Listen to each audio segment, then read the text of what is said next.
The 2009 Bank of Oklahoma United Way campaign, an annual tradition, a commitment, an investment, an outward sign of our inward passion to support the community we serve, the community we call home, the community we know is our future.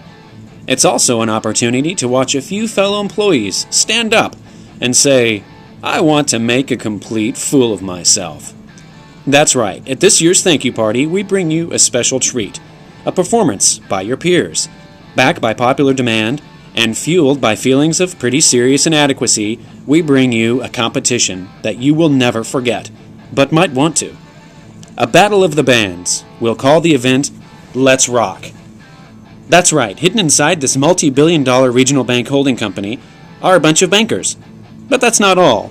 Working among you are former members of very successful rock bands. Let's meet them.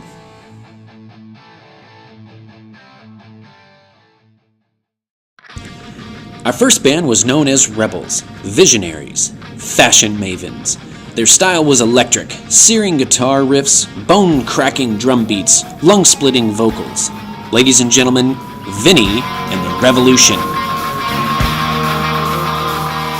Vinnie and the Revolution crashed into the rock music scene with their power ballad Spreadsheet Lullaby, which climbed number 3 on the charts. The smash hit catapulted the band into financial success and made the musicians worldwide stars.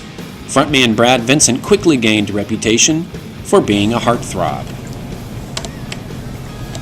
Look, I don't personally like being a heartthrob, but when you get a body like this, you can't help it.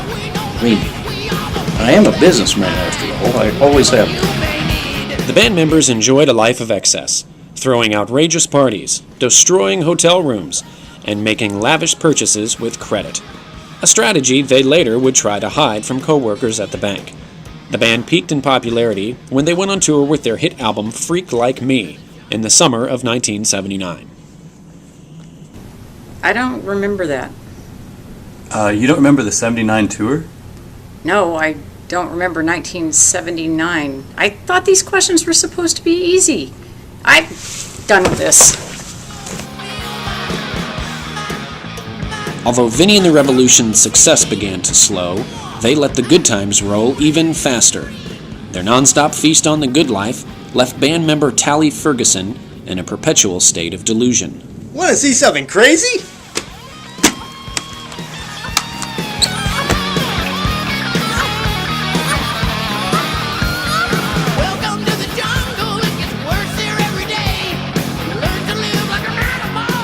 A chart-topping fan favorite, a law enforcement nightmare, a credit card company's dream, Vinnie and the Revolution.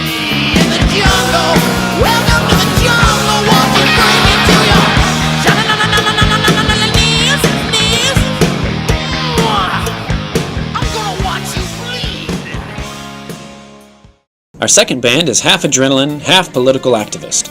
Their energy was explosive, their music was contagious, and their parties were legendary. Every performance was shock and awe, mixed with a meaningful message. Introducing Blondie and the Baboons.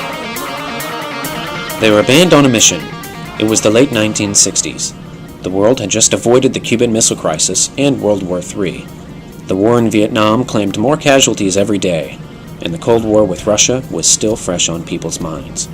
The civil rights movement was never more polarized. Blondie and the Baboons set out to change all of this, with a bold message and an unmistakable passion for world peace. With the world in turmoil, what was the biggest issue you focused on that you felt would make a difference? You know, that's a hard one, but I would definitely have to say the animal byproducts in my lipstick. Don't you love my lipstick? But what about the band's political message? Oh, definitely cell phone roaming charges. But weren't cell phones invented in the 80s? Exactly. Blondie and the Baboons continued recording hits. Their music with a message recipe hit a chord with their growing fan base. Their records went gold and they played to capacity crowds. The sky was the limit. And then, tragedy struck.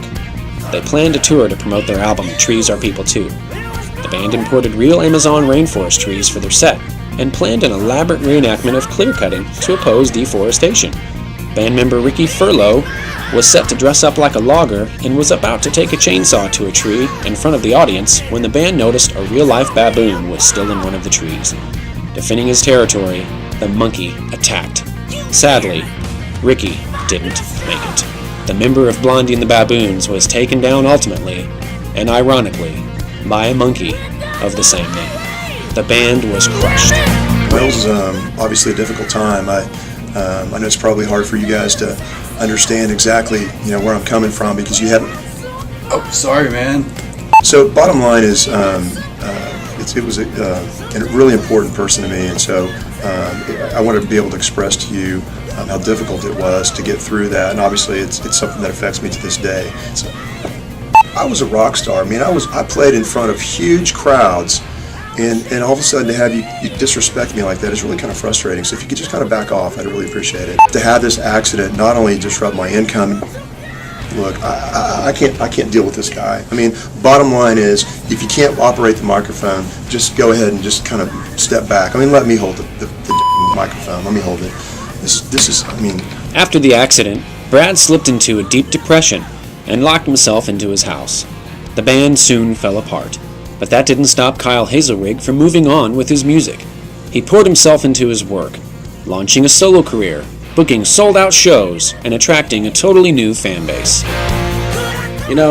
My successful solo career has allowed me to learn some new skills because I don't think any of you realize how hard it is to sing Itsy Bitsy Spider and do the movements while you're still trying to strum your guitar.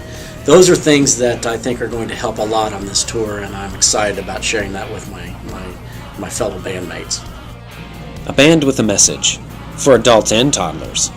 Derailed from success by tragic fate, and still the greatest selling single of all time for the 3-year-old demographic, Blondie and the Baboons.